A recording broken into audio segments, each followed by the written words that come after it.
Okay. So, Hannes, did we have another question? No? Okay. I don't see one right now. Oh, wait, sorry, yes, there's another one, sorry. We can take another short question and then I would like to start the podium. Yeah. Hi, it's Desiree from Ocean Sonics. As an owner of a manufacturing company, I do have a question for both the last speakers.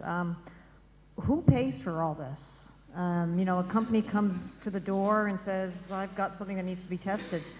Who's paying for it? You know, it looks great, but where's the money coming from? And how much does the industry have to pay for that? Evangelos, you want to answer first? Yes. Should I use this? Or? Okay. Okay, so who is paying for that? To establish the foundation, like the platform, this will be covered by federal funds coming from ACOA and by contributions from IBM. Now, individual projects will have to be supported in part by the industry partner and then leveraging with federal funds for partnership research through NSERC or MITEX. So everybody must have skin in the game. So there is no freebies here, okay? But from the company perspective, say a Canadian company can put $1 of cash in and $1 of in-kind in terms of time, staff time in contributing to the collaboration, and then you get $2 from NSERC. And if you consider the tax credits that come with this contribution to research, then it's basically 20 to 25 cent dollars that the company invests in this collaboration, plus tapping into all the expertise and the platform and everything that DeepSense and OFI and IBM and Cove have to offer. Thank you. Uwe, you want to add something? Yeah, so we have a very similar model. So the basic infrastructure hopefully will be paid by our regional government and also contributions from the city. But for all the operation and maintenance costs, we have to charge an operation fee. So all the partners using this, they have to pay for it, but not for the investment, just for the operation. Thank you. And now I want to introduce our sort of fast-track panel. And I'm welcoming on the panel in Halifax, Sheila Patterson. She's COO of the Institute for Ocean Research Enterprise. I have to get glasses. And Captain Dougal Thompson, Research Officer with Trinity Acoustic Data Analysis Center from the Royal Canadian Navy. And here in Berlin, I have in the middle with the gray tie Peter Baumann, founder and COO of Rastermann. He's professor of computer sciences at the Jacobs University in Bremen, and Professor Dr. Colin Davey. He is professor for oceanic, oh my God, I should have, volcanism. How do you pronounce that? Oceanic volcanism. Okay, I'm getting there. At the Geomar Helmholtz Center for Ocean Research in Kiel. I'm gonna give each of the panelists now a short time to present their work and get a question, and then we open the whole panel up again to the audience. And I would like to start with you, Sheila, because the Cove has been mentioned during the last presentations already several times. And at the IORE, you are the driving force behind it. So my question is, please share with us the intention of these two institutions and give us an insight in your work. Perfect, thank you, Alex. And I did notice, Evangelos, you gave a lovely overview of IORE and of Cove, so that's a tremendous start to that discussion, and as well that Uwe talked a great deal about the difficulties associated with getting concepts from that idea into a nice, reliable product, and that's working on the market. So IORE, we're a not-for-profit organization. We have a national mandate, so we're working across Canada to bring together industry and research. researchers, essentially to leading to the commercialization of technology or services that have an application in ocean industries. So what that means is that we spend an awful lot of time talking with industry. We're talking with them about what their market plans are, what their technology development, what their needs are, what they're working to do, and in what places that any type of a partnering would be applicable and would be of benefit to the company and to the economy as a whole. Also working quite a bit with colleges and universities to understand what their capabilities are, what they're working on, and how that relates to these ocean industries that we've mentioned. We work with quite a few governments and stakeholders and advocate for what type of program development or what type of facilitative measures are going to be most effective. And so that's working with a voice to government and then to the community at large, to the public at large, to promote just how valuable this is to Canada, to the world, and how much technology promise there is.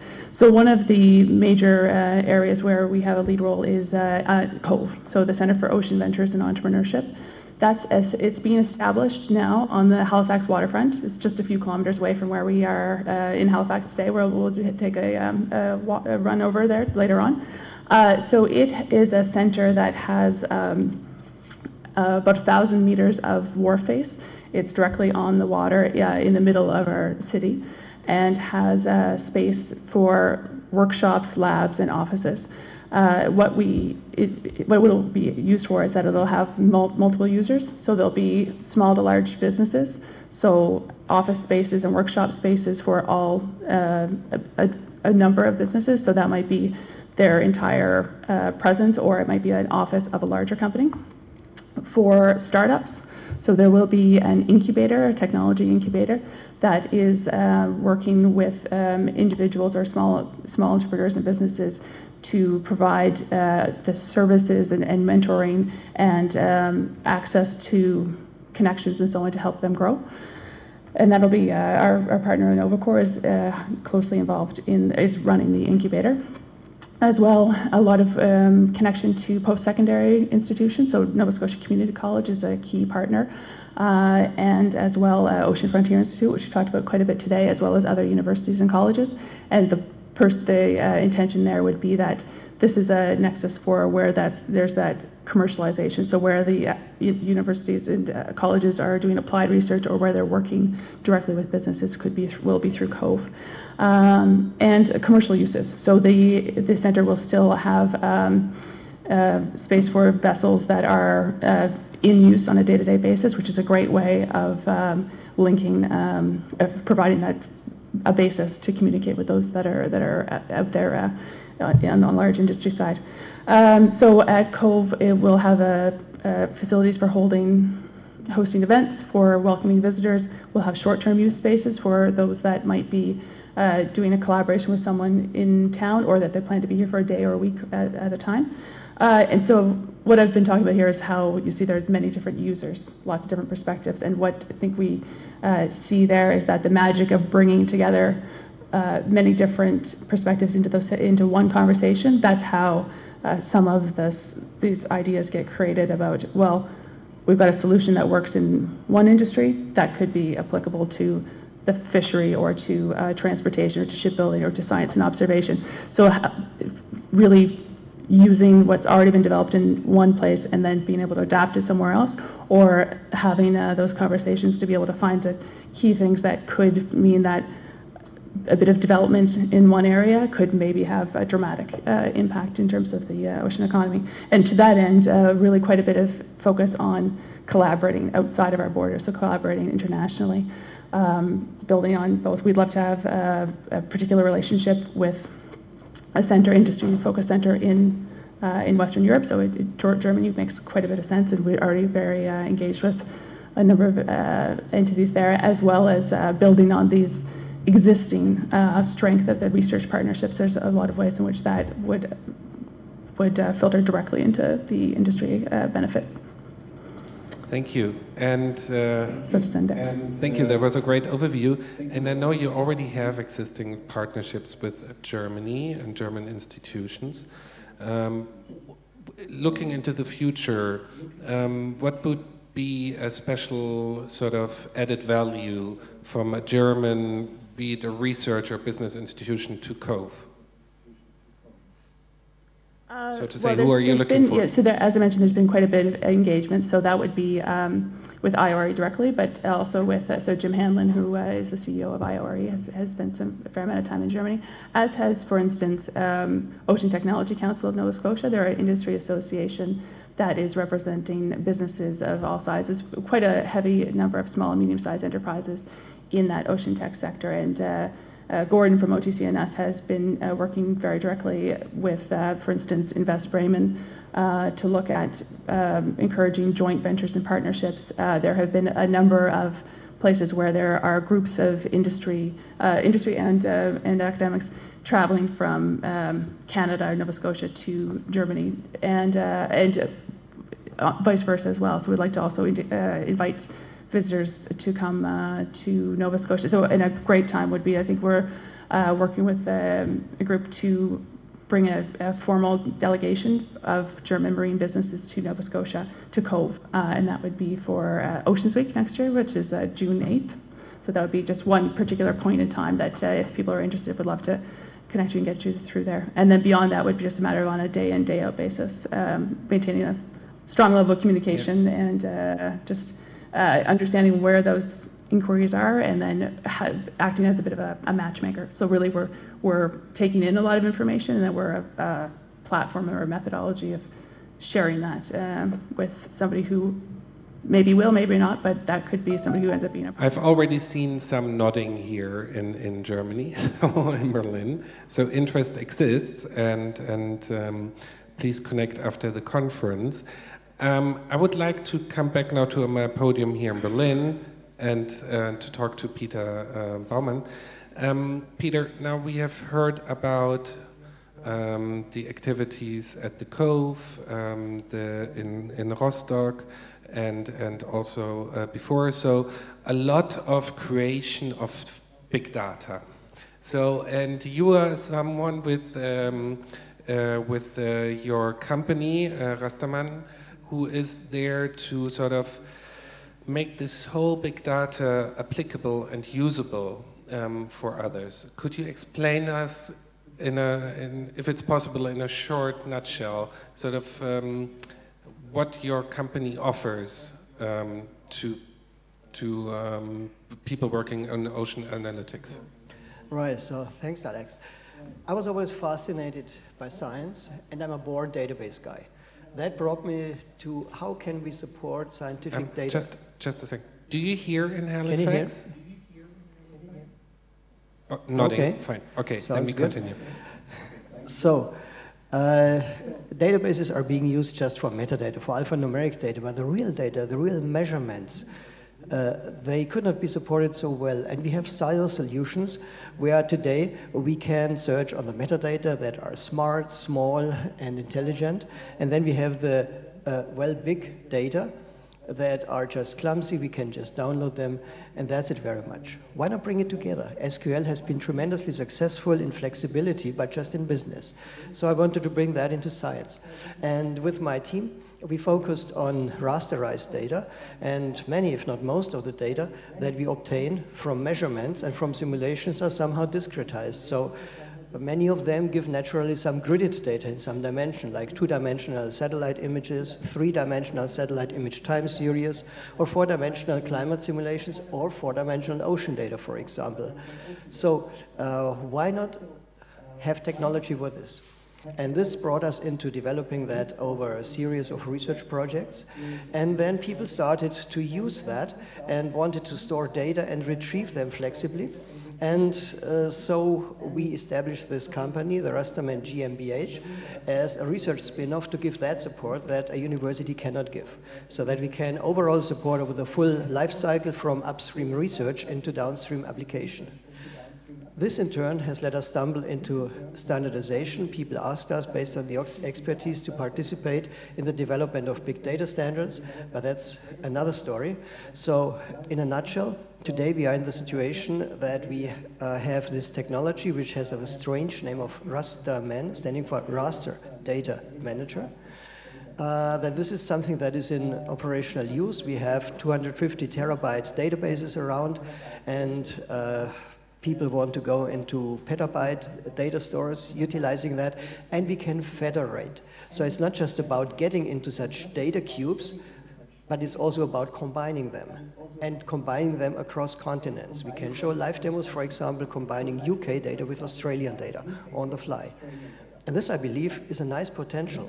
So I see many data coming up here from different places, and nothing forces us today to put that into one big silo in one place. We can keep them in their place, and we can federate them, so that anybody joining the federation brings in own data and benefits from the other data already around, and doing so via standardized interfaces, and that allows you to use your tools that you know already, quantum GIS or Python programming or open layers, whatever, so you can stay in your comfort zone while analyzing the data.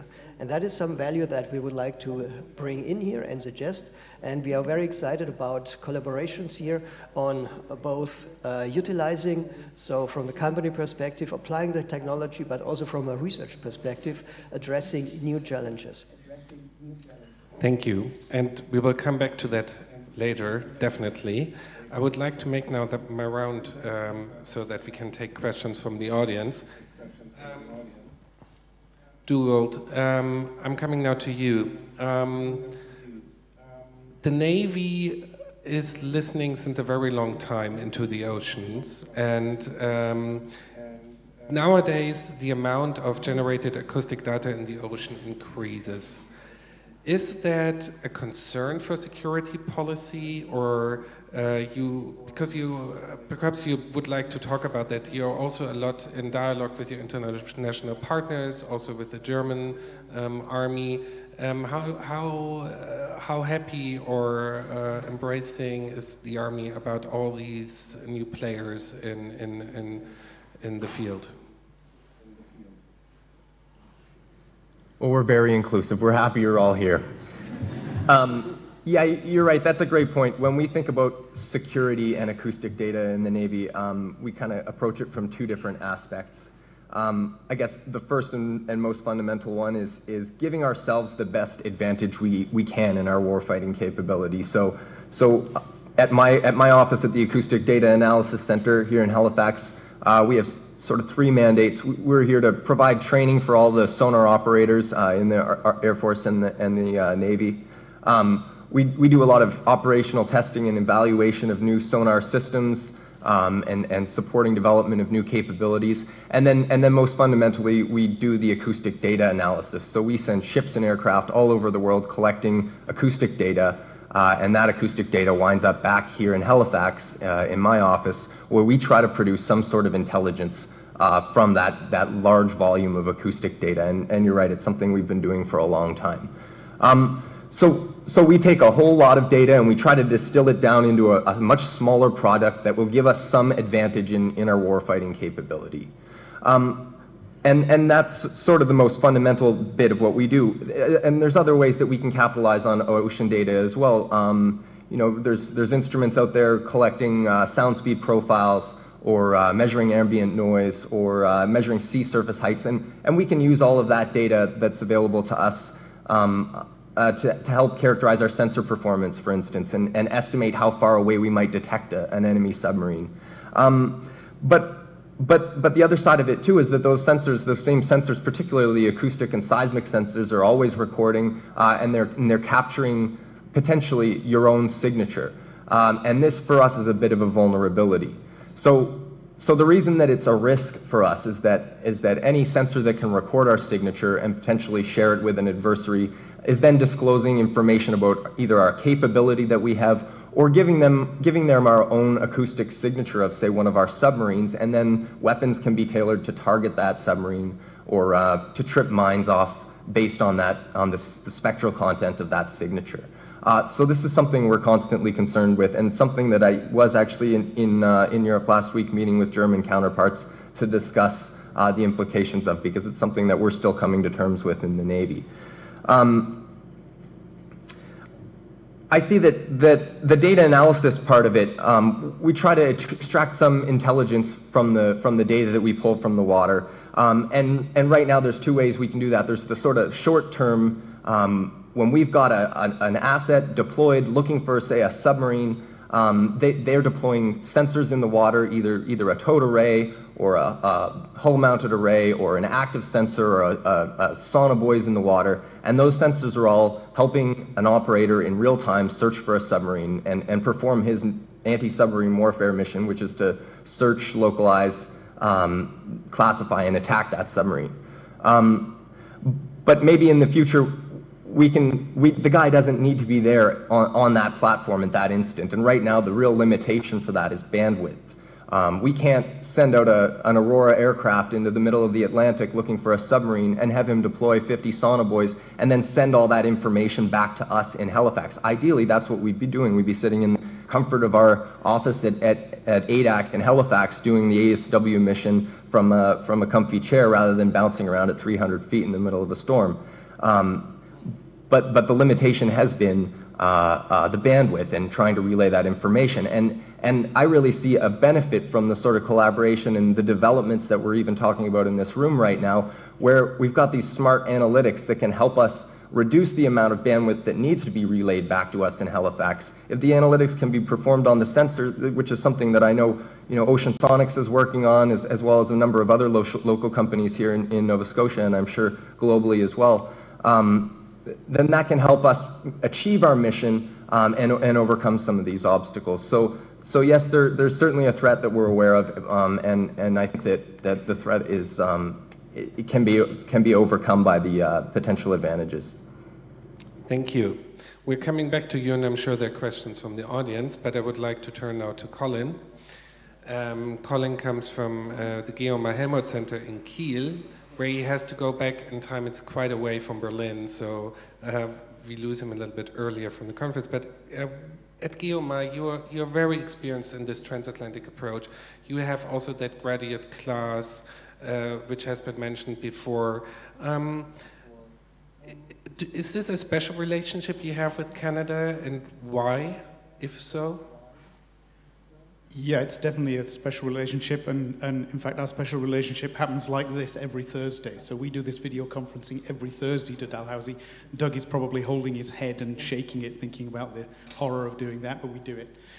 We have a very special relationship. Certainly Doug has been very, very instrumental in setting that up, and we have our joint graduate college, which is a really interesting thing to do, and Doug said it's the first step. And Doug actually asked a question of Uwe about setting up a Fraunhofer Institute in Canada, and the reply was we need to do some project work first.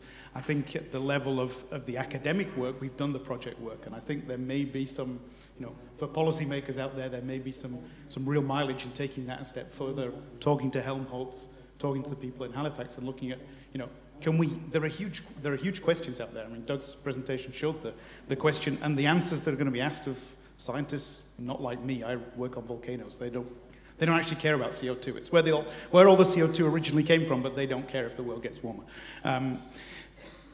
But there are lots of questions that politics and society are going to ask us to give answers to, and we need to step the game up, because that problem, one of which Doug showed, is so vast that it's not just a project that's going to solve it. So next time Angela Merkel will visit Halifax, you would rather see an agreement on a sort of mutual institution and not just a memorandum of understanding?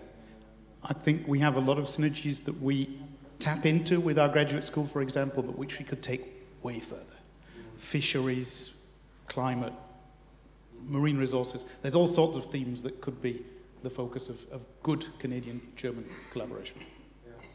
And I also wanted to know from you, as you're so much involved in this German-Canadian research and business, looking at COVE and other business initiatives in Canada, and especially now in Halifax, from a German view, could you explain to us what's the different approach in Canada in order to generate business from research? Yeah, we take our students around to several companies in the Halifax area to experience business. You know, they're research students, so they tend to stay at their labs and not do very much, and we try to get them out there. And I'm always struck and spend a lot of time wondering, why are the Canadians and the Canadian scientists so good at starting companies and making real money with those companies? And I think the difference between what we do in Germany and what happens in Canada is that the German scientists have a huge problem to do the prototyping step, the step between saying, I'd like to do something, or not every scientist. If you were to ask me, what would I like to build? I would like to extract energy from seafloor volcanoes. I just can't build a prototype to do that. And I don't have the access to engineers to do that. Germany is very, very good at engineering, but giving the scientists some engineering capability at their side is something that we don't have, and something that is certainly much more well developed in Canada. There are many companies around Halifax who started with a science problem, worked out how to make it like Doug's ferry box. It's a science problem, but imagine putting one of those on every ship that's out of the ocean. That's a business proposition. That's making money. Okay, thank you. I would invite the colleagues in Canada at the podium to comment on that, if you feel like it. Otherwise, I'm asking the audience again to give us signs if you want to share the conversation here. And Hannes, you're prepared to take questions on Halifax? Yeah, Alex, I'll just make a quick comment. Yeah, please do.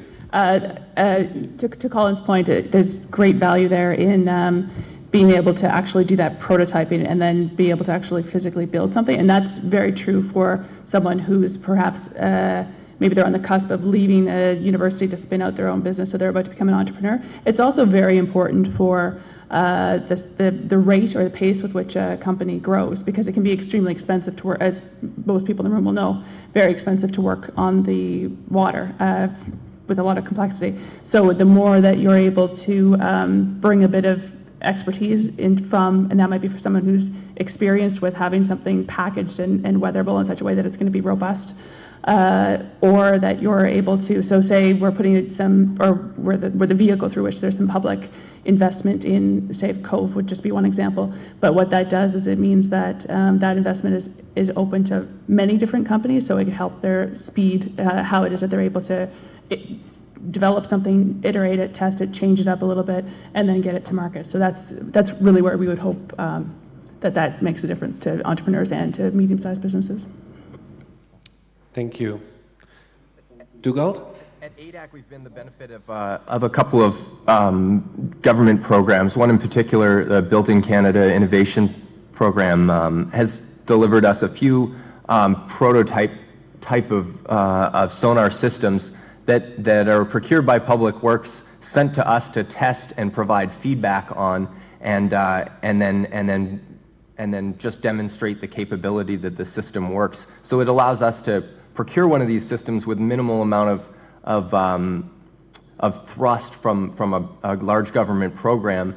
Public Works procures it, delivers it to us at ADAC, where we can test it, provide feedback directly to the manufacturer, and then hopefully build it into our processes. We've been delivered several systems under this program, and it's been really beneficial. I have a question for Peter here. If we talk about international cooperation and like we have now on another transatlantic policy area talking about CETA and TTIP, it's a lot about standardization and you know, the deal between these two partners where the standards meet. You do a lot of work on standardization when you talk about big data. Could you share your experience with us? That is right, yes. So, warning, I'm doing standards, and scientists very often find standards boring, and they actually prohibit me from what I want to do. They delimit my creativity. I would like to do more. Okay, that is a valid challenge. But if you are a scientist, do you really want to reinvent every wheel that you are using? I mean, you use a PC that has a standard operating system, and that should fit into some standard electrical outlet. And when you go home, you tend to drive on that side of the road, which is the standard in the country, and you would suffer from some difficulties if you would change side inadvertently. So standards do have some value. And actually, it might sound funny, but it's really exciting, because a standard actually needs to build a bridge. A standard needs to concretize and describe the state of the art, what we have already, in a way that many different tools can work together. That's what we want. And on the other hand, a standard must be forward-oriented so that we do something that holds within 2 or 3 years and is still valid and works, because we don't want to change standards so often.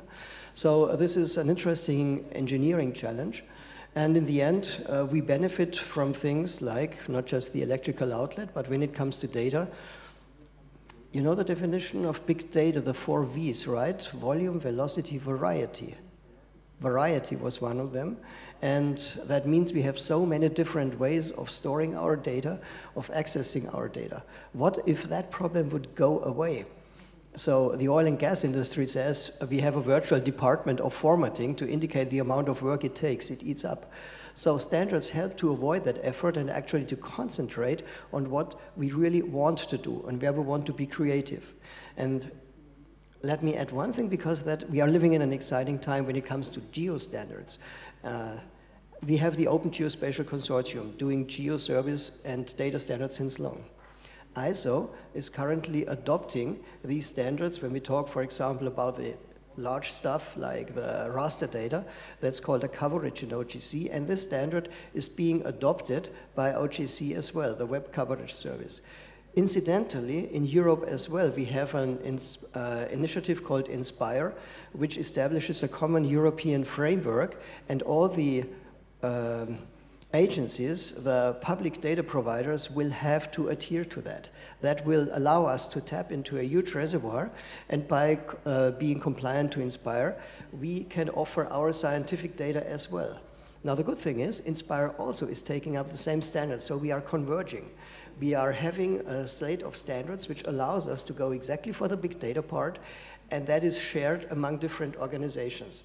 So that is really something that will help us, I believe, very much in the future, and not the least if we talk about data sets that we want to combine across the Atlantic and across the domains. Thank you. Colin, I know you have to leave soon, but standardization, is this the first step to working closer together, or where do you see it in sort of, you know, combined research funding initiatives by the German-Canadian government? And I also, Uwe, I think that's also, you come from a very big sort of research institution. I would be very much interested. What do you think about that? Yeah, sure. We have to make the data more interoperable. It's something that the Helmholtz Gemeinschaft is dealing with at the moment, something digital Earth. How do we get, you know, if the public has paid for all this research we're doing, where can they go and find out about the atmosphere, the Earth, whatever's happening on this planet? So we definitely need to do that. And certainly in the European, Canadian, also US triumvirate, if you like, there's a lot of work going on at the moment because of a ministerial agreement to actually look at the North Atlantic. And the EU government has said to us, well, what do we know already? And that's really difficult to find out, you know, what data you have, where is it, get it all into forms, as you said, get it interoperable. It's really, really difficult. So I'm sorry, I'm probably gonna have to go at this point. Between Barack Obama, the Deutsche Bahn, and my daughter, I have to get back to Kiel this evening. I'm very sorry. Okay, but thank you for coming. And I'm sure we can get everybody who wants to get in touch with you, we can make a connection. Okay, thank you, Colin, all of you.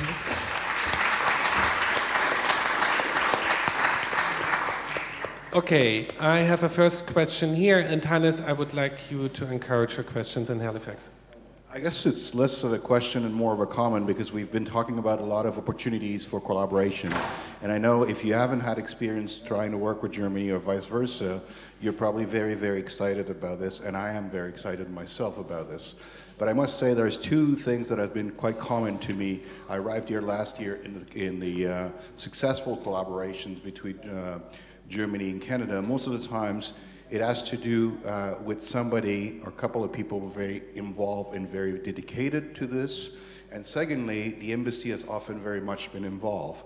And the reason behind that, if you start analyzing our system, you'll realize that there's a great love for each other and great complementarities, but the funding, the alignments, the way we do things is extremely complicated, they're extremely different. So it needs a lot of creative thinking and a lot of creating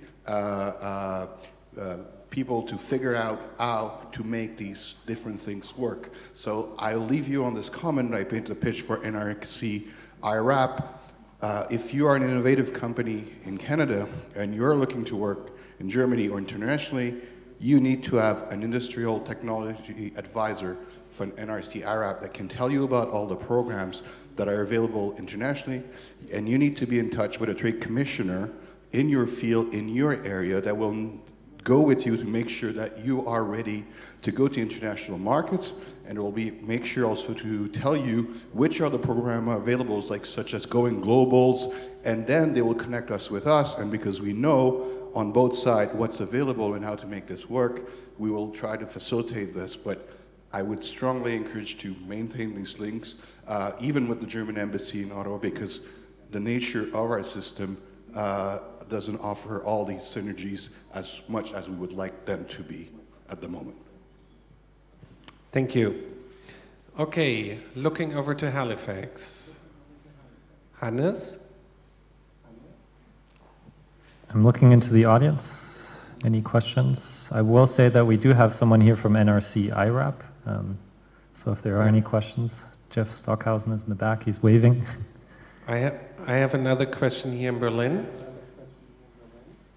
Please go ahead. Yep. This question is more for Captain Thompson.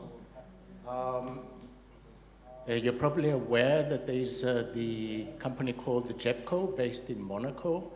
It's been in existence since 1903, and it stands for General Bathymetric Chart of the Oceans.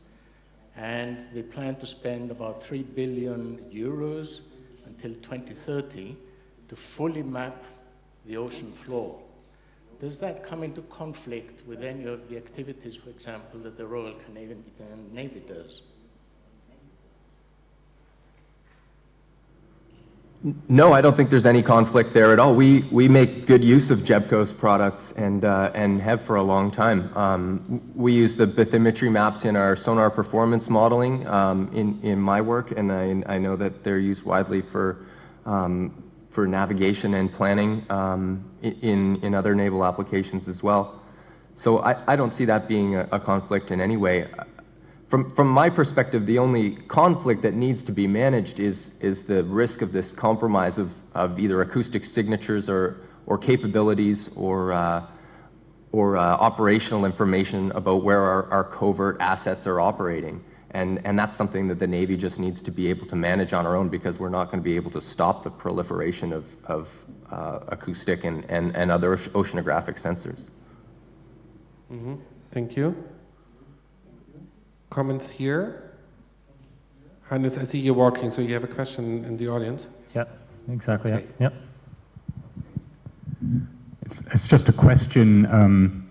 Given the recent signing of CETA, and this is something I know nothing about, so hopefully but especially the recent signing of CETA, does that have any concrete implications for scientific and technological cooperation between Canada and Germany? Does it, some of these difficulties alluded to earlier about working things out on both sides of the Atlantic, will it help companies and or research institutions work more closely together in any concrete way?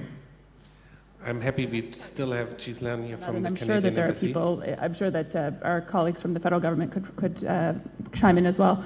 So CETA, very excited to see that it's just been signed. A couple of things that to me are very relevant to this industry would be it's encouraging the mutual recognition of standards, which is, and so a path that works towards mutual recognition of standards. That's incredibly important when it comes to use of, so the set of certifications and so on that allow for a product to be exported and to be used in the other jurisdictions, so that whether that's CE versus UL and CSA standards and others. So that is something that means that the path from developing something to it being able to be used in multiple jurisdictions is that much faster, or that we can see that it might become that way in the future, as well as some reduction of duties and tariffs as well. And I think there's some benefits that also relate to labor, so the ability to work in the EU or for Europeans to work in Canada for longer periods of time with lowered visa requirements.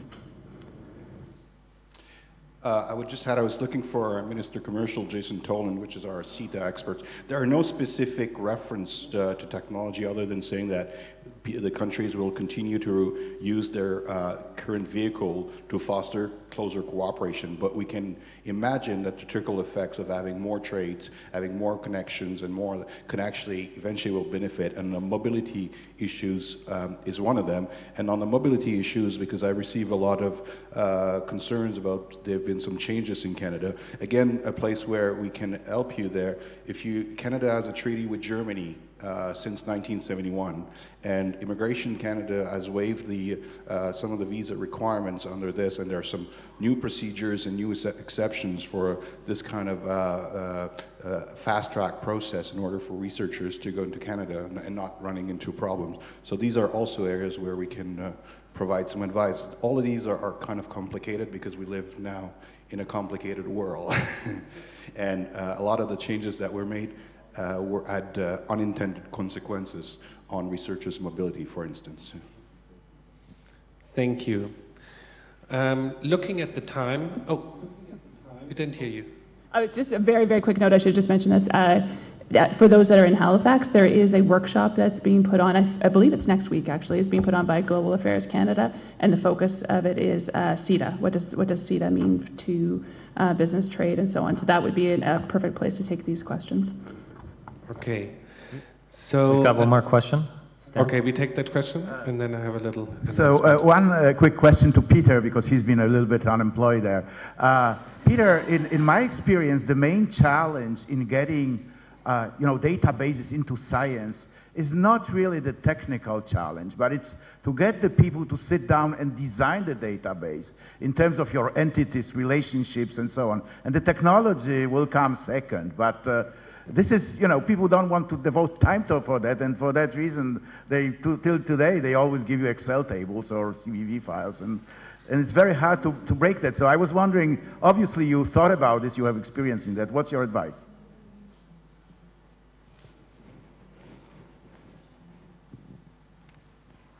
Yeah. So, yes, you're right. That's the bad news. Databases are like newborn babies.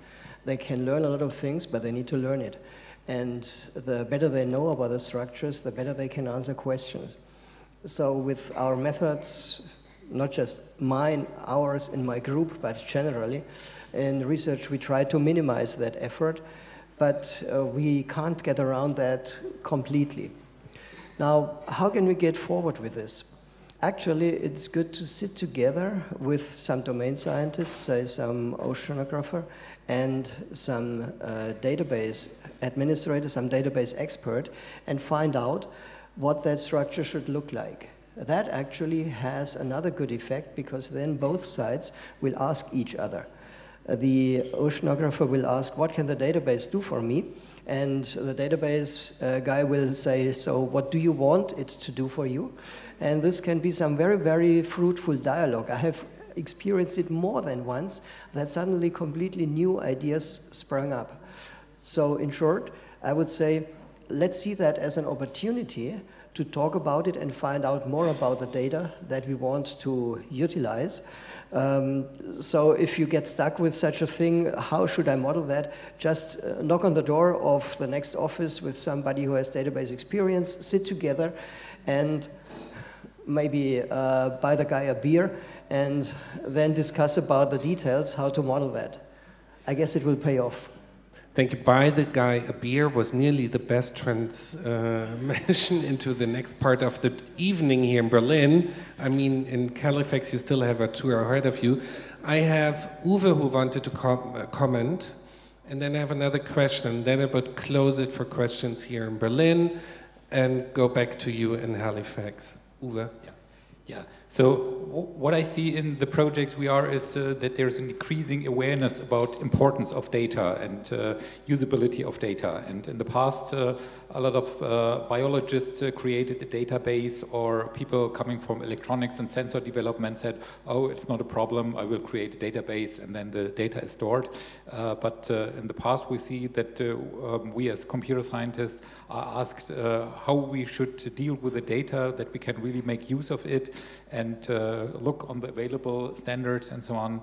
And so I see that what Colin said some minutes before, that we need a fruitful collaboration, interdisciplinary collaboration between the domain experts and the technical experts, the data engineers, data scientists. This is something that is developing more and more, and I think there we are on a good track.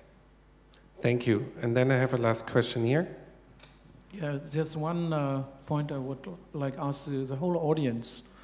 I think we have to realize with big data and predictive analytics and deep learning that even in the field of the scientist, maybe in the next 10 to 15 years, 50% of the people will be unemployed. And that's a little bit what we have as an experience, that is for a moment a break to get really to introduce this disruption technology. That's not just a joke, that's a reality, you know, starting with the banking office and other fields. Thank you for reminding us of that. And I don't know if that was it a question or rather comment? Comment. So, okay, we can't open such a big question at the end of a conference, but just a short remark. We have this discussion also in our region in northeastern Germany, in the context of Industry 4.0 and all the automation, and we see that we have a demographic problem, and so we do not have a problem that we do not have the jobs, but we have a problem for a lot of high-skilled jobs to find people coming to our region. And so, of course, there will be a shift from the jobs that can be done by software and deep learning and so on, as we had it with the automation some 20 years ago. But we see this, that it is still a chance for further development in an area with an aging society. So they're both sides, of course. Thank you. On that panel, any other comments from the Canadian side? No?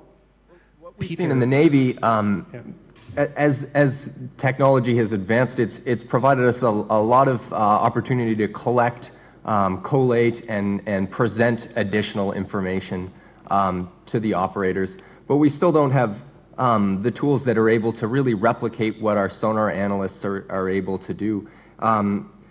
So what we really need, in my mind, is for technology to deliver us an ability to automate some of those processes. But for operators such as myself, unfortunately, our cognitive ability to process the information hasn't really kept pace with the ability to collect all of that additional information. So the tools that are really valuable to us are the ones that allow you to distill all that information down, and then focus your what limited cognitive ability you do have on the hardest and most difficult problems. And that's where we really see promise. I'm sure someday I'll be proven wrong, and there will be a sonar operator that is fully digital, that is going to far surpass anyone in my office's ability, but we haven't seen it yet. So I don't think anyone in my office is going to be out of a job really soon. Okay. Peter wanted to add something here. Is it still? If there is still time to it, of course you have raised an issue that is worth a whole evening and more to discuss. I was afraid of that. So that was not a threat. Excuse me. So I think you're absolutely right. We observe that there is a gap. Actually, it's getting a chasm where on the one hand, we have the highly skilled jobs and we are in lack of them, and so we pay them accordingly, and we have low-skilled jobs. And that is a social, a societal problem that we have to solve, and I believe the only solution is not by forbidding technology, by artificially reducing, but by increasing the level of education that we have. So as many people as ever possible get into that part where they can do highly skilled jobs. That is something we need anyway, because now speaking European, if we don't do that, then in 50 years from now, we will be at the economic level of Central Africa, and I believe then nobody has won. But this is now something very specific, and we are talking intercontinentally, so maybe it's getting too much focused anyway. So I'll stop here. It's definitely a good start for an evening discussion, which we will have right now here in Berlin. And I want to thank my panelists for being there for us and sharing your knowledge and your experiences. And the topics we discussed today are probably as deep as the ocean. So it's hard to close it, but I'm going to do that now. And before Hannes is going to wrap up the day from Halifax, I just want to say here in Berlin we will have now a reception at the Landesvertretung Bremen. After we will tell you in a minute how to get there. And you still have a whole day ahead of you in Halifax. I want to thank everybody for the patience with us. And I'm just going to walk into the audience here. And this will be bye-bye Halifax. It was great spending the time. I'm not, here we are. Hello and goodbye. Big wave from Berlin. And thank you for being with us.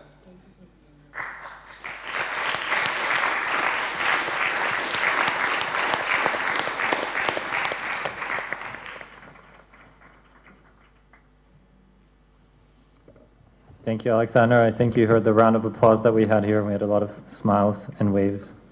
So now it's just my pleasure just to close off the evening. The other guys are keen to get out for a beer, so I won't hold you very long. I just wanted to say my sincere thanks on behalf of the Canada Meets Germany network that puts on the GCC. As we heard, it's the 5th one this year. I was just jotting down some notes on some of the key aspects that I was going to take away from this evening. And I think what we heard today was that there's a bunch of extremely complex challenges out there, problems that we want to tackle. And as Doug was particularly alluding to, it requires more international collaboration. And we've got some, I think, actual commitments in the room today to collaborate internationally, some key follow-ups where the GCC is happy to play a role as well. So please feel free to actually reach out to us, and we will make the introduction on the other side as well. I recently watched the live stream of Elon Musk as he was pitching to go to Mars, but it kind of strikes me that we actually kind of need to discover our ocean a little bit more. It seems closer, but the challenges may not be smaller. So in the end, I think how you always should finish an evening is by thanking the volunteers that are part of realizing everything that was put together. Next to, of course, all the partners that have already been mentioned, there are particular mentions that I would like to make. I'm going to start with the technicians in the background that we have here in Halifax and the technicians that are in Berlin. You guys did a fantastic job. We had some technical difficulties. We changed the locations last minute, but it wouldn't have been possible without you. Also, I wanted to, on that note, mention one particular person who was instrumental on the Halifax side in making things happen here.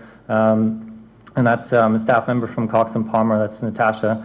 She's standing in the back waving, and we have a little thank you prepared for her.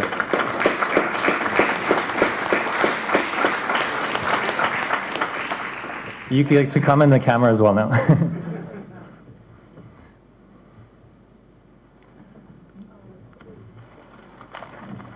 Thank you, Natasha. Thank you.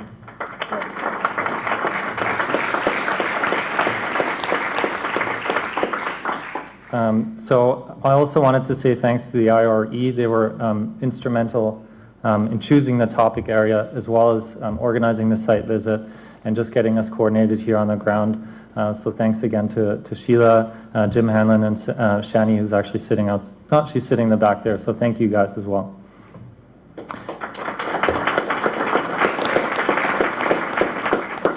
And one more step aside, I'm going to step into the shoes of the attendees and thank the GCC volunteers as well. So the GCC is actually run entirely by volunteers. So a lot of people always shrug and say, what, this is all organized by volunteers? Yes, indeed it is. So I do want to thank in particular our chair, Dr. Matthias Mück, who's probably sitting in the audience somewhere. So thank you, Matthias, for all your efforts over the last couple of weeks. You did a tremendous job in putting all of this together.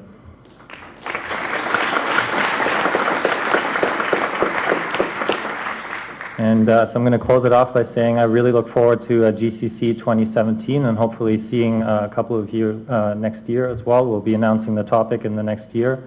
We will be releasing a white paper as well on the conference, which hopefully will support you in pursuing some of those projects. So it's going to be an electronic copy available via the GCC. We'll be publishing that. And I'll get the Halifax audience to remain seated just for another minute, logistical matters, and I'll release the Berlin audience in the meantime. Thank you very much.